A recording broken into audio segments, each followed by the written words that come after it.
Welcome to my channel. Today మనం జావాలో ఇంకో topic నేర్చుకుందాం. అదేంటంటే అబ్స్ట్రాక్షన్. యాక్చువల్గా అబ్స్ట్రాక్షన్ అనేది ఏంటంటే ఒక ప్రాసెస్. ఈ ప్రాసెస్లో ఏం జరుగుతుందంటే ఇంటర్నల్ డీటెయిల్స్ కానీ లేదంటే ఇంప్లిమెంటేషన్ డీటెయిల్స్ కానీ హైడ్ అవుతాయి. ఓన్లీ ఫంక్షనాలిటీస్ మాత్రమే షో చేస్తే దాన్ని మనం అబ్స్ట్రాక్షన్ అని అంటాం. సో ఈ అబ్స్ట్రాక్షన్ అనేది ఎన్ని వేస్లో పర్ఫామ్ చేస్తామంటే 2 వేస్లో పర్ఫామ్ చేస్తాం. ఒకటి ఫస్ట్ వన్ ఏంటంటే అబ్స్ట్రాక్ట్ క్లాస్ని యూజ్ చేసి పర్ఫామ్ చేయొచ్చు. నెక్స్ట్ సెకండ్ ఇంటర్ఫేస్ని యూజ్ చేసి కూడా అబ్స్ట్రాక్షన్ ప్రాసెస్ని పర్ఫామ్ చేయొచ్చు. మనం అబ్స్ట్రాక్ట్ క్లాస్ని యూజ్ చేసినప్పుడు అబ్స్ట్రాక్షన్ అనేది ఎంత పర్సెంట్ పర్ఫామ్ అవుతుందంటే 0 నుంచి 100% లోపు ఎంతైనా పర్ఫామ్ అవ్వచ్చు. నెక్స్ట్ వన్ మనం సెకండ్ కాన్సెప్ట్ని యూజ్ చేసి అంటే ఇంటర్ఫేస్ని యూజ్ చేసి అబ్స్ట్రాక్షన్ని పర్ఫామ్ చేసినప్పుడు మనకి ఎంత పర్సెంట్ అబ్స్ట్రాక్షన్ పర్ఫామ్ అవుతుందంటే 100% పర్ఫామ్ అవుతుంది. అందుకే ఈ 2 టెక్నిక్స్లో అబ్స్ట్రాక్షన్ యొక్క బెస్ట్ టెక్నిక్ ఏంటంటే సెకండ్ టెక్నిక్, అదేంటంటే ఇంటర్ఫేస్. ఫస్ట్ మనం అబ్స్ట్రాక్ట్ క్లాస్ గురించి నేర్చుకుందాం. క్లాస్ అంటే ఏంటి? కలెక్షన్ ఆఫ్ ఆబ్జెక్ట్స్ ఉంటే దాన్నే క్లాస్ అని అంటాం. సో మరి అబ్స్ట్రాక్ట్ క్లాస్ అంటే ఏంటంటే ఒక క్లాస్ డిక్లరేషన్ కంటే ముందు అబ్స్ట్రాక్ట్ కీవర్డ్ అంటే రిజర్వ్ వర్డ్ని యూజ్ చేస్తే ఆ క్లాస్ని మనం ఏమంటామంటే అబ్స్ట్రాక్ట్ క్లాస్ అని అంటాం. అండ్ ఈ అబ్స్ట్రాక్ట్ క్లాస్ని మనం ఎక్స్టెండ్ చేయొచ్చు. అంటే ఈ అబ్స్ట్రాక్ట్ క్లాస్ని మనం ఇంకో క్లాస్లో రీయూజ్ చేసుకోవచ్చు. అలా రీయూజ్ చేసుకోవాలంటే ఇన్హెరిటర్ని యూజ్ చేస్తాం. ఆ ఇన్హెరిటర్ పర్ఫామ్ చేయాలంటే మనం జావాలో యూజ్ చేసే కీవర్డ్ ఏంటంటే ఎక్స్టెండ్స్ కీవర్డ్ని యూజ్ చేస్తాం. అండ్ ఇక్కడ అబ్స్ట్రాక్ట్ క్లాస్లో మరి ఏ మెంబర్స్ ఉంటాయంటే అబ్స్ట్రాక్ట్ మెథడ్స్ ఉండొచ్చు, నాన్ అబ్స్ట్రాక్ట్ మెథడ్స్ ఉండొచ్చు, అంటే నార్మల్ మెథడ్స్ ఉండొచ్చు. అంటే అబ్స్ట్రాక్ట్ కీవర్డ్ లేకుండా ఉండే మెథడ్స్ అన్నిటిని కూడా నార్మల్ మెథడ్స్ అని అంటాం. సో ఇక్కడ మరి వేరియబుల్స్ అయితే నార్మల్ వేరియబుల్స్ని యూజ్ చేయొచ్చు. మరి అబ్స్ట్రాక్ట్ క్లాస్ని క్రియేట్ చేయాలంటే సింటాక్స్ ఏంటంటే ఫస్ట్ మన క్లాస్ క్రియేట్ చేయడానికి సింటాక్స్ తెలుసు కదా. ఫస్ట్ ఏం రాస్తాం? క్లాస్ అనే కీవర్డ్ యూజ్ చేస్తాం. Next name of the class అనేది రాస్తాం. ఈ క్లాస్ కూడా సెట్ ఆఫ్ స్టేట్మెంట్స్ ఉంటాయి కాబట్టి దానికి ఓపెనింగ్ క్లాస్ అండ్ క్లోజింగ్ అనేది రాస్తాం. అండ్ ఇక్కడ ఈ క్లాస్ డిక్లరేషన్ కంటే ముందు రిజర్వ్డ్ వర్డ్ అంటే కీవర్డ్ అబ్స్ట్రాక్ట్ అని యూజ్ చేస్తే ఆ క్లాస్ని మనం ఏమంటామంటే అబ్స్ట్రాక్ట్ క్లాస్ అని అంటాం. నెక్స్ట్ వన్ అబ్స్ట్రాక్ట్ మెథడ్ అంటే ఏంటో చూద్దాం. మెథడ్ అంటే ఏంటి? సెట్ ఆఫ్ స్టేట్మెంట్స్ ఉండి ఆ మెథడ్ అనేది ఎందుకు యూజ్ చేస్తాం? ఏదైనా యాక్షన్ని పర్ఫామ్ చేయడానికి యూజ్ చేస్తాం. సో అలా మనం ఆ సెట్ ఆఫ్ స్టేట్మెంట్ని ఒక మెథడ్లో రాస్తే ఆ మెథడ్లో ఉన్న స్టేట్మెంట్ని రీయూజ్ చేసుకోవచ్చు. అండ్ ఇక్కడ అబ్స్ట్రాక్ట్ మెథడ్ అంటే ఏంటంటే ఒక మెథడ్ డిక్లరేషన్ కంటే ముందు అంటే ఒక మెథడ్ని క్రియేట్ చేయడానికంటే ముందు అబ్స్ట్రాక్ట్ కీవర్డ్ అనేది యూజ్ చేస్తే ఆ మెథడ్ని మనం ఏమంటామంటే అబ్స్ట్రాక్ట్ మెథడ్ అని అంటాం. మరి అబ్స్ట్రాక్ట్ మెథడ్కి ఇంప్లిమెంటేషన్ అనేది ఉంటుందా అంటే అబ్స్ట్రాక్ట్ మెథడ్కి ఇంప్లిమెంటేషన్ అనేది ఉండదు. ఎందుకంటే అబ్స్ట్రాక్ట్ క్లాస్లో మనం అబ్స్ట్రాక్ట్ మెథడ్ని యూజ్ చేస్తాం. సో మెథడ్కి మనం డెఫినేషన్ అనేది రాయం. యాక్చువల్గా మెథడ్ రాయాలంటే ఎలా రాస్తాం? రిటర్న్ టైప్ రాసి స్పేస్ ఇచ్చి మెథడ్ నేమ్ అనేది రాస్తాం. ఓపెన్ పారామీటర్, క్లోజ్డ్ పారామీటర్స్ అనేవి రాస్తాం.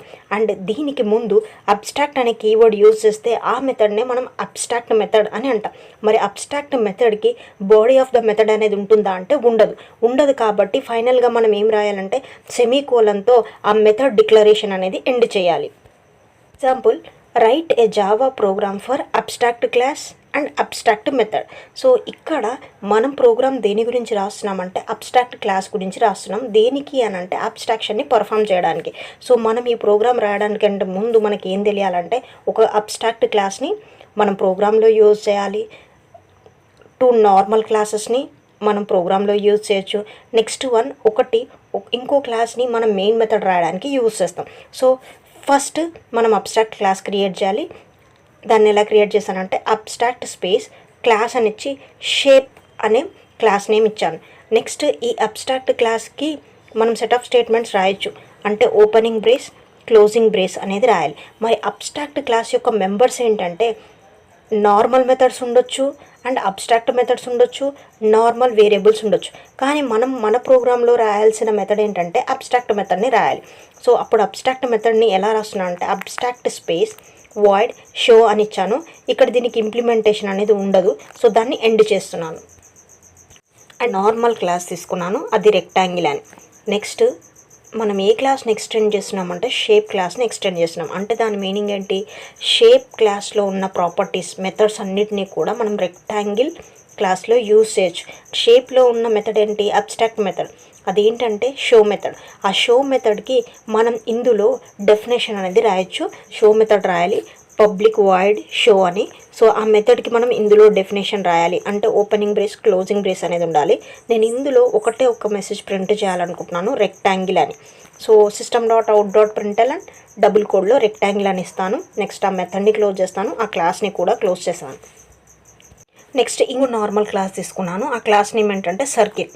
సో నేను సర్కిల్ క్లాస్లో షేప్ క్లాస్లో ఉన్న మెథడ్స్ని నేను యూజ్ చేయాలనుకుంటున్నాను. యూజ్ చేయాలంటే మనం ఏ కీవర్డ్ యూజ్ చేయాలి, ఎక్స్టెండ్స్ అనే కీవర్డ్ యూజ్ చేసి ఆ క్లాస్ నేమ్ ఏంటి, షేప్ అనేది రాస్తాను. అండ్ నెక్స్ట్ ఆ క్లాస్ని ఓపెన్ చేస్తాను.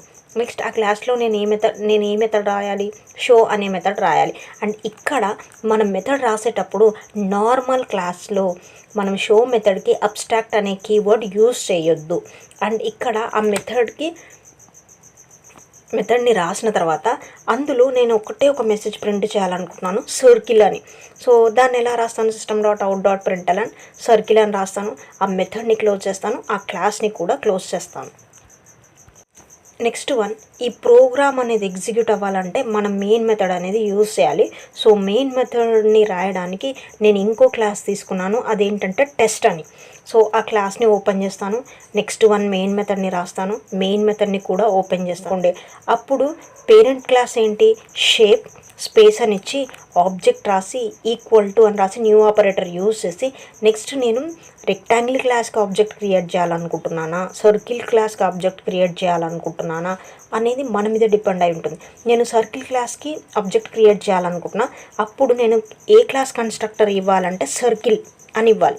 ఒకవేళ మీరు రెక్టాంగిల్ క్లాస్కి ఆబ్జెక్ట్ క్రియేట్ చేయాలంటే షేప్ స్పేస్ s=న్యూ అని ఇచ్చి నెక్స్ట్ రెక్టాంగిల్ అని ఇస్తే ఏ క్లాస్కి ఆబ్జెక్ట్ క్రియేట్ అవుతుందంటే రెక్టాంగిల్ క్లాస్కి ఆబ్జెక్ట్ క్రియేట్ అవుతుంది. కానీ నేను ఇక్కడ సర్కిల్ క్లాస్కి క్రియేట్ చేస్తున్నాను. సో ఇక్కడ కన్స్ట్రక్టర్ ఏమి ఇస్తానంటే సర్కిల్ అని. సో సర్కిల్ క్లాస్లో ఉన్న మెథడ్ ఏంటి, షో మెథడ్. దాన్ని ఎలా కాల్ చేస్తామంటే ఆబ్జెక్ట్ నేమ్ డాట్ ఆ మెథడ్ని యూజ్ చేస్తాం, అంటే s.show అని కాల్ చేస్తాం. నెక్స్ట్ ఆ మెథడ్ని క్లోజ్ చేస్తాను, క్లాస్ని క్లోజ్ చేస్తాను. మనం ఈ ప్రోగ్రామ్లో 4 క్లాసెస్ ఉన్నాయి. మరి ఏ క్లాస్ నేమ్తో ప్రోగ్రామ్ని సేవ్ చేయాలంటే మెయిన్ మెథడ్ అనేది ఏ క్లాస్లో అయితే ఉంటుందో, అంటే ఇక్కడ ఏ క్లాస్లో ఉంది, టెస్ట్ క్లాస్లో ఉంది. సో ఈ ప్రోగ్రామ్ని ఏమని సేవ్ చేయొచ్చు అంటే test.java అని సేవ్ చేయాలి. కంపైల్ ఎలా చేస్తాం, జావా సి స్పేస్ test.java అని ఇస్తాం. నెక్స్ట్ ఒకవేళ మన ప్రోగ్రాంలో ఏ సింటాక్స్ ఎర్రర్ లేకపోతే దానికి బైట్ కోడ్ అనేది క్రియేట్ అవుతుంది. సో దాన్ని ఎలా ఎగ్జిక్యూట్ చేస్తామంటే జావా స్పేస్ టెస్ట్ అని ఇస్తే మనకి అవుట్పుట్ అనేది కనిపిస్తుంది. సో నేను సర్కిల్ మెథడ్లో ఉన్న షో మెథడ్ని కాల్ చేశాను. సో షో మెథడ్లో ఉన్న మెసేజ్ ఏంటంటే సర్కిల్ అనేది ప్రింట్ అవుతుంది. Thank you everyone for watching this video.